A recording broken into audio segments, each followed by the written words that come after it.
सास बहू की ये कहानी।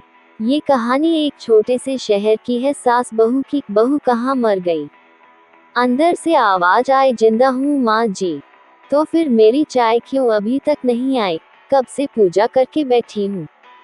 ला रही हूँ माँ जी। बहू चाय के साथ भजिया भी ले आई। सास ने कहा, तेल का खिलाकर क्या मरोगी? बहू ने कहा, ठीक है माँ जी, ले जाती हूँ। सास ने कहा, रहने दे, अब बना दिया है तो खा लेती हूँ। सास ने भजिया उठाए और कहा, कितनी गंदी भजिया बनाई हैं तुमने बहू। माँ जी, मुझे कपड़े धोने हैं, मैं जाती हूँ। बहू दरवाजे के पास छिपकर खड़ी हो गई। सास भजिया पर टूट पड़ी और पूरी भजिया खत्म कर दी। बहू मुस्कुराए और काम पर लग गई। दोपहर के खाने का वक्त हुआ। सास ने फिर आवाज लगाई, कुछ खाने को मिलेगा? बहू ने आवाज नहीं दी। सास फिर चिल्लाए, भूखे मारोगी क्या? बहू आई सामने, खिचड़ी रख दी। सास गुस्से से, ये क्या है? मुझे इसे नहीं खाना, इसे ले जाओ। बहू ने कहा, आपको डॉक्टर ने दिन में खिचड़ी खाने को कहा है, खाना तो पड़ेगा ही। सास मुंह बनाते हुए, हाँ तू मेरी माँ बन जा। बहू फिर मुस्कुराए और चली गई। आज इनके घर पूजा थी। बहू सुबह 4 बजे से उठ गई। पहले स्नान किया, फिर फूल लाए, माला बनाए, रसोई साफ की, पकवान और भोज बनाया। सुबह के 9 बज गए। अब सास भी उठ चुकी थी। बहू अब पंडित जी के साथ भगवान के वस्त्र तैयार कर रही थी। आज ऑफिस की छुट्टी भी थी और उनके पति भी घर पर थे। पूजा शुरू हुई। सास चिल्लाती, बहू ये नहीं है, वो नहीं है। बहू दौड़ी दौड़ी आती और सब करती। अब दोपहर के 3 बज गए थे। आरती की तैयारी चल रही थी। पंडित जी ने सबको आरती के लिए बुलाया और सबके हाथों में थाली दी। जैसे ही बहू ने थाली पकड़ी, थाली हाथों से गिर पड़ी। शायद भोज बनाते हुए बहू के हाथों में तेल लगा था, जिसे वो पोंछना भूल गई थी। सारे लोग तरह तरह की बातें करने लगे। कैसी बहू है, कुछ नहीं आता, एक काम भी ठीक से नहीं कर सकती, ना जाने कैसी बहू उठा लाए। एक आरती की थाली भी संभाल नहीं सकी और उसके पति भी गुस्सा हो गए, पर सास चुप रही, कुछ नहीं कहा, बस यही बोल के छोड़ दिया, सीख रही है, सब सीख जाएगी धीरे धीरे। अब सबको खाना परोसा जाने लगा। बहू दौड़ दौड़ के खाना देती, फिर पानी लाती। करीब 80-90 लोग हो गए थे। इधर 2 नौकर और बहू अकेली, फिर भी वहाँ सारा काम बहुत ही अच्छी तरीके से करती। अब उसकी सास और कुछ आसपास के पड़ोस के लोग खाने पर बैठे। बहू ने खाना परोसना शुरू किया। सबको खाना दे दिया गया। जैसे ही पहला निवाला सास ने खाया, तुमने नमक ठीक नहीं डाला क्या? एक काम ठीक से नहीं करती, पता नहीं मेरे बाद कैसे ये घर संभालेगी। आसपास के पड़ोस वालों को तो जानते ही हो ना साहब, वो बस बहाना ढूंढते हैं नुक्स निकालने का। फिर वो सब शुरू हो गए, ऐसा खाना है, ऐसी बहू है, ये वो वगैरह वगैरह।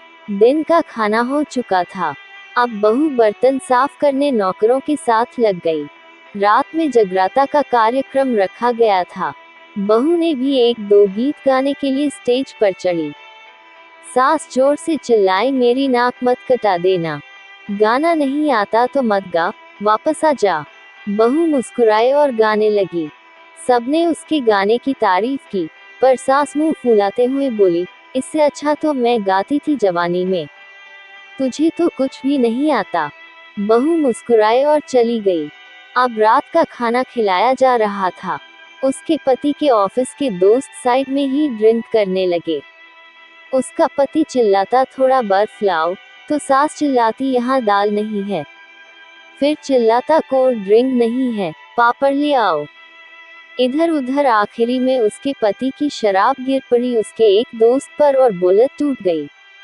पति गुस्से में 2 झापड़ अपनी पत्नी को लगाते हुए कहता है, जाहिल कहीं की, देखकर भी नहीं चल सकती, तुझे इतना भी काम नहीं आता। सारे लोग देखने लगे। उसकी पत्नी रोते हुए कमरे की ओर दौड़ी। फिर उसके दोस्तों ने कहा, क्या यार, पूरा मूड खराब कर दिया। यहाँ नहीं बुलाया होता, हम कहीं और पार्टी कर लेते। कैसी अनपढ़ गंवार बीवी ला रखी है तूने। उसे तो मेहमानों की इज्जत और काम करना भी नहीं आता। तुमने तो हमारी बेइज्जती कर दी। अब आस पड़ोस की औरतों को और बहाना मिल गया था। वो कहने लगी, देखो क्या कर दिया तुम्हारी बहू ने, कोई काम की नहीं है। मैं तो कहती हूँ अपने बेटे की दूसरी शादी करा दो, छुटकारा पाओ इस गंवार से। सास उठी और अपने बेटे के पास जाकर उसे थप्पड़ मारा और कहा, अरे नालायक, तुमने मेरी बहू को मारा, तेरी हिम्मत कैसे हुई, तेरी टांग तोड़ दूंगी। उसके बेटे के दोस्त कुछ कहने ही वाले थे कि उसकी मां ने घूरते हुए कहा, चुप, बिल्कुल चुप। यहाँ दारू पीने आए हो, जबकि पता है आज पूजा है और तुम्हें पार्टी करनी है। कैसे संस्कार दिए हैं तुम्हारे माता पिता ने। और किसने मेरी बहू को जाहिल बोला। जरा इधर आओ, चप्पल से मारूंगी अगर मेरी बहू को किसी ने शब्द भी कहा तो। अरे पापी, तूने उस लड़की को बस इसलिए मारा कि तेरी शराब टूट गई। पापी, वो बच्ची सुबह 4 बजे से उठी है, घर का सारा काम कर रही है, ना सुबह से नाश्ता किया ना दिन का खाना खाया, फिर भी हंसते हुए सबकी बातें सुनते हुए, ताने सुनते हुए घर के काम में लगी रही। तेरे यार दोस्तों को वो अच्छी नहीं लगी। जूते से मारूंगी तेरे दोस्तों को जो कभी उन्होंने ऐसा कहा। उसके यार दोस्त चुपके से खिसक लिए। अब सास बहू के कमरे में गई और बहू का हाथ पकड़कर बाहर लाई।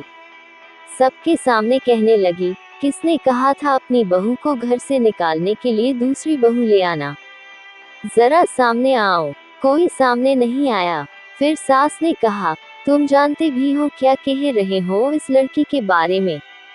ये मेरी माँ भी है, बेटी भी।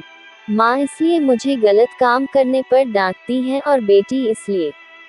कभी कभी मेरी दिल की भावनाएं समझ जाती हैं।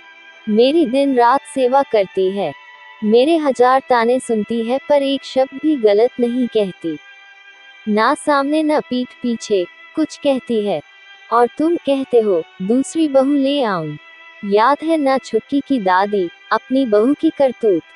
सास ने गुस्से से पड़ोस की महिला को कहा, अभी पिछले हफ्ते ही तुम्हें मियाँ बीवी भूखे छोड़ के घूमने चले गए थे। मेरी इसी बहू ने 8 दिनों तक तुम्हारे घर पर खाना पानी, यहाँ तक कि तुम्हारे पैर दबाने जाती थी। और तुम इसे जाहिल बोलती हो। जाहिल तो तुम सब हो जो कोयले और हीरे में फर्क नहीं जानती हो। अगर आइंदा मेरी बहू के बारे में किसी ने एक लफ्ज भी बोला तो मुझसे बुरा कोई नहीं होगा, क्योंकि ये मेरी बहू नहीं, मेरी बेटी है। बहू अंडस को सिसकियां लेते हुए फिर कमरे में चली गई। सास ने एक प्लेट उठाए और भोजन परोसा, बहू के कमरे में खुद ले गई। सास को भोजन लाते देखा तो बहू ने कहा, अरे माँ जी, आप क्या कर रही हो, मैं खुद ले लेती। सास ने प्यार से ताना मारते हुए कहा, जोर डर मत, इसमें जहर नहीं है, मार नहीं डालूंगी तुझे। तुझे नई सास चाहिए होगी, पर मुझे अभी भी तू ही मेरे घर की बहू बनी रहोगी। बहू ने अपनी सास को रोते हुए गले से लगा लिया। सास भी रो दी पहली बार और कहा, चल खाना खा ले। फिर मजाक करते हुए कहा, फिर मेरे पैर दबाने चले आना। और ये ख्याल मन में मत लाना कि सास पैर बोलती है। किसी दिन मैं इसका गला दबा दूंगी, क्योंकि कभी मैं भी यही सोचती थी। दोनों खूब हंसने लगती हैं। दोस्तों, कहानी कैसी लगी? अच्छी लगी हो तो लाइक और सब्सक्राइब जरूर करें। धन्यवाद।